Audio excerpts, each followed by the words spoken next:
In factoring number 4, we're going to work on factoring with a quadratic coefficient other than 1. We are going to work on factoring special patterns with quadratic coefficients other than 1. And we're going to solve quadratic equations using the aforementioned skills.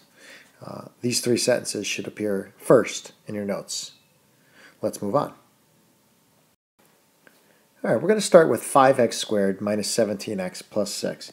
And as you notice, the coefficient of the quadratic term, the positive 5 here, is not 1. You're used to that being 1.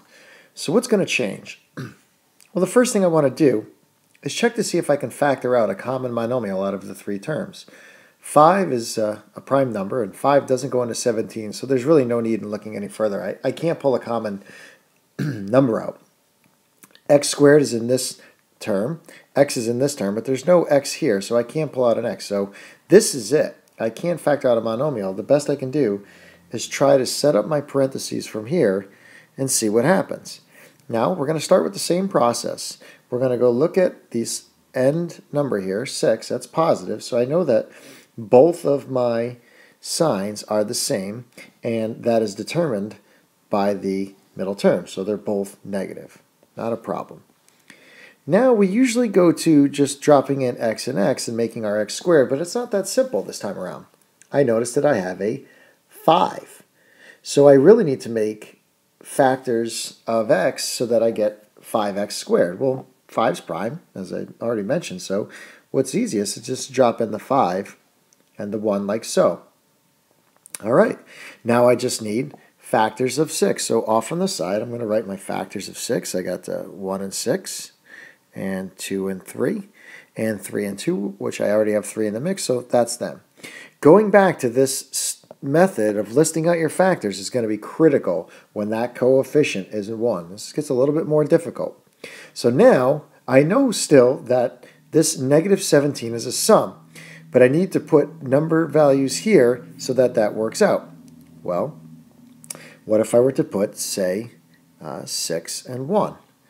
Right here, I would get my negative 1x, and here I would get negative 30x. That's negative 31x. That's way too big. Well, let's try again. Let's try the 2 and the 3. So if I put the 3 here and I put the 2 here, the 3 and the 1 is going to give me negative 3x. The 5 and the 2 is going to give me negative 10. That's negative 13x. That's closer, much better. And by the way, had I put the 6 over here and the 1 over here, it really wouldn't have changed things. I would have had a 6x and a 5x, and that would have given me 11x. So I'm not there yet, but I'm not going to quit. How about if we tried the 3 over here and the 2 over here? This would get me a negative 2x, and 5 times the 3 would give me a negative 15x, which is a negative 17x. So that seems like the magic mix. So I'm just going to double check here. 5x minus 2 times x minus 3, and just sort of negotiating this out. This is going to give me my 5x squared. Then I got my minus 2x minus 15x plus 6, that's 5x squared minus 17x plus 6. That's what I started out with. Those are my factors. Next. Here we have 4u squared plus 12u plus 5. Now this time around, the constant on the end is prime, and the coefficient of the quadratic term, our a value here, is factorable. So really not much is going to change. It's that instead of worrying about factors of 5, I'm just going to talk about the factors of 4. So 4, I got 1 and 4 and 2 and 2. 5, all you have is 1 and 5. So I'm going to put my 1 here and my 5 here. My end result here is positive, so I know they're both the same signs. That sign determines it, so these are both positive signs. And I know this is going to be a something u and something u, just don't know what that something is. If I put the 4 here and the 1 here, I don't know how that's going to work out. I'm going to get 1u and 20u. That's way too big. And if I put it in the opposite direction, if I put the 4 on this side and the 1 here, all I'm going to get is a 9u. That's not going to work. So I guess I'll go with the 2 and the 2. The nice thing about the 2 and the 2 is no need to pay attention which one goes where. So we have a 2u times 5 and a 1u times 2u. So that's going to be a 2u and a 10u, which adds up to 12u, and that's what I'm looking for. So 2u plus 1 times 2u plus 5, and if you FOIL this out, you're going to get 4u squared plus 10u plus 2u, which is the plus 12u, plus 5, and those are your original factors up top. We're all set here. How about the special pattern versions? Well, again, if this was just y squared minus 64, you should recognize it pretty quickly now as y plus 8 and y minus 8, respectively. All right. With the white version here, that coefficient is not 1, it's a 9, but 9 is just as special as 64. They're both perfect squares. Not even going to bother factoring anything out here because I think I'm just going to go with the 3y plus 8 and a 3y minus 8. Because that 64 is a negative, I know that both of these signs were opposites, and I'm going to have the exact same combinations here. That's going to give me a 24y. That's going to give me a negative 24y, which cancels out, and I want that 0y as a linear term because there is no linear term. There's no y to the first power up at the top here. So 3y times 3y is 9y squared, and 8 times negative 8 is negative 64. So I'll go ahead and box that up. Those are our factors. Also very similar and parallel with the problem we've worked on the right side over here, you've already worked on problems where you've had things like y squared plus 10y plus 25. And again, that 25 jumps off the page. It's a perfect square, which is 5. And 5 twice is 10. So you say, oh, well, let's set up our parentheses. And that 25 is positive, which means both signs are the same. Middle term tells me that they're both positive. If I put a 5 here and a 5 here and a y here and a y here, well, I certainly get plus 5y, and plus 5y is plus 10y, so those are the factors of y squared plus 10y plus 25, which is nice and neatly written as y plus 5 twice, or y plus 5 squared. Again, stepping back over here, I notice something very similar as well. 4, perfect square. 25 is a perfect square. The square root of 4 happens to be 2. The square root of 25 happens to be 5. And when I multiply those two, I get 10. Twice 10 is, you guessed it, 20. So I start, at the beginning, looking at my sign of 25 is positive, and the sign of 20 is positive, so that means these are both the same sign, and they're both positive. I'm going to go for a 2y here, a 2y here, a 5 here, and a 5 here, taking note again that those are both the square roots of those perfect squares. Just double check. This gives me a 10y, this gives me a 10y, which adds up to 20y. So my perfect square trinomial here factors to 2y plus 5 twice, or 2y plus 5 all squared. Almost done with section 4.4.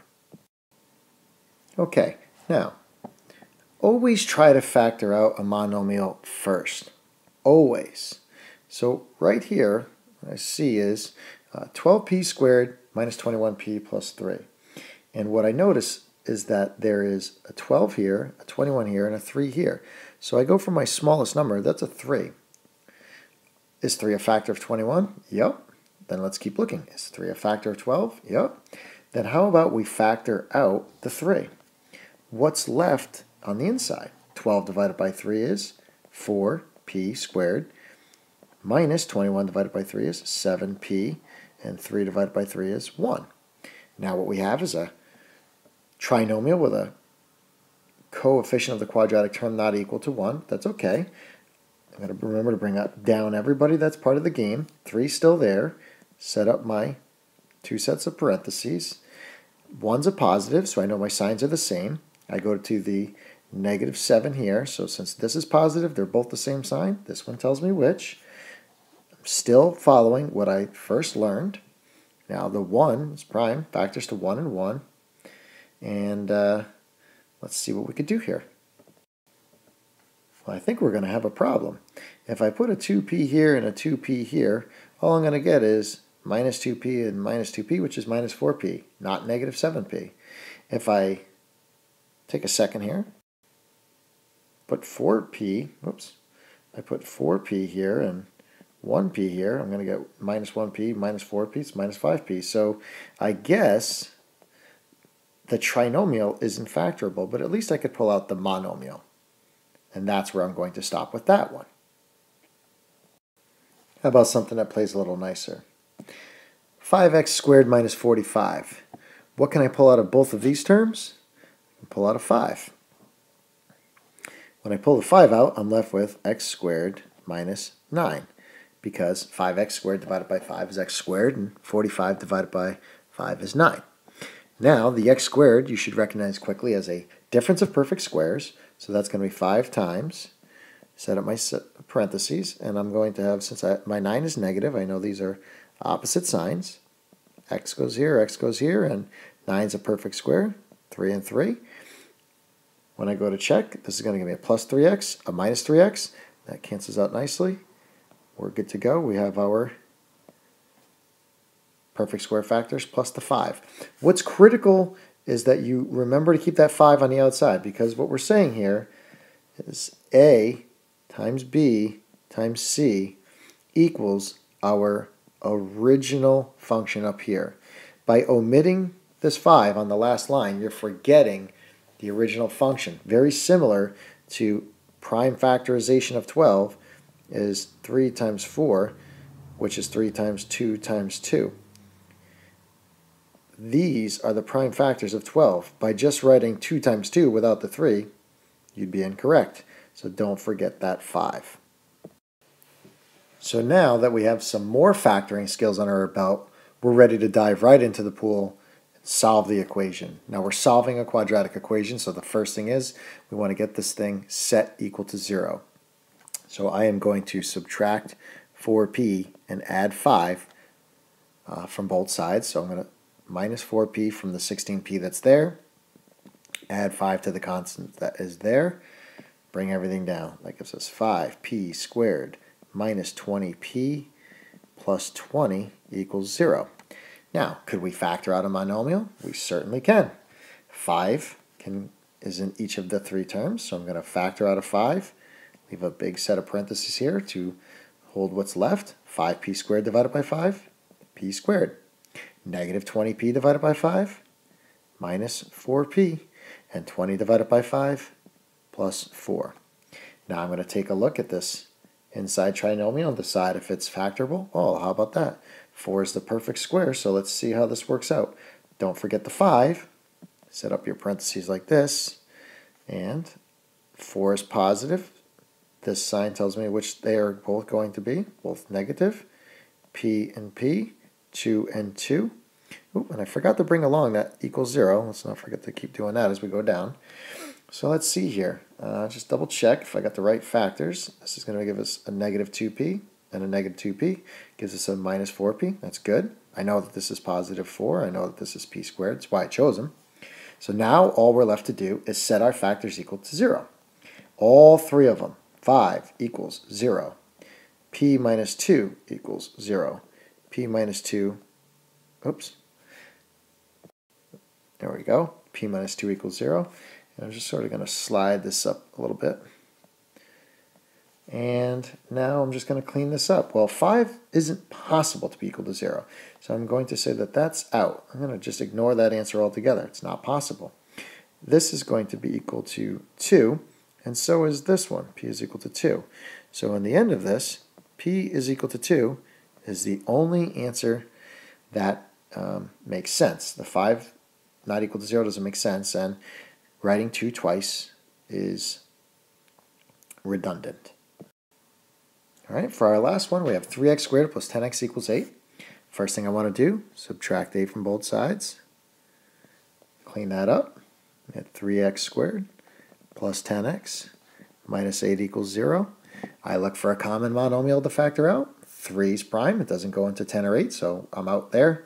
There isn't an x in all three terms, so there's no variable to pull out. So I guess what I'm going to do is just put my double set of parentheses and hope for the best. Now, 8 is negative, which automatically means I got a positive and a negative. And keep in mind now that that means that this 10 is the difference of two sets of factors. Off on the right side here, factors of 8, 1 and 8, 2 and 4. No need to factor out the 3. That's prime. So I'm just going to put the 3x there and an x here. I'm not sure if that's where the 3 goes, but I'm going to leave it there for now. I start thinking about some of the factors now and where I could put 4 and 2. If I put the 4 here and the 2 here, and I multiply the 3 times the 4, I'm going to get a 12. Multiply the 2 times the x, I'm going to get a 2. And the difference of 12 and 2 is, you guessed it, 10x. I like it. Now, let's look further. This 4 is going to be negative. So 4 times 3 is going to be a negative 12, and this is going to be a positive 2. That's going to give me a negative 10x, and that's not what I want. So, what can we do? We can just change the signs. Make this one positive, make this negative. Put the 4 here, the 2 here, and I think that's going to work out. Let me write what I mean a little bit more clean at the bottom. 3x minus 2 times x plus 4 equals 0. Now let's just check. When I multiply the 2 times the x, I'm going to get a negative 2x. And when I multiply the 3x times 4, I'm going to get a positive 12x, which gives me my positive 10x. So not much left to do from here. Just shrunk that down to get it out of the way. Again, this is my zero product property, so a times b equals 0. If that's true, then this factor or both must be equal to 0. I set them both equal to 0 and solve. 3x minus 2 equals 0, and x plus 4 equals 0. This one, pretty straightforward. X equals negative 4. This one over here is a two-step process. Simple linear equation to solve. 3x equals 2.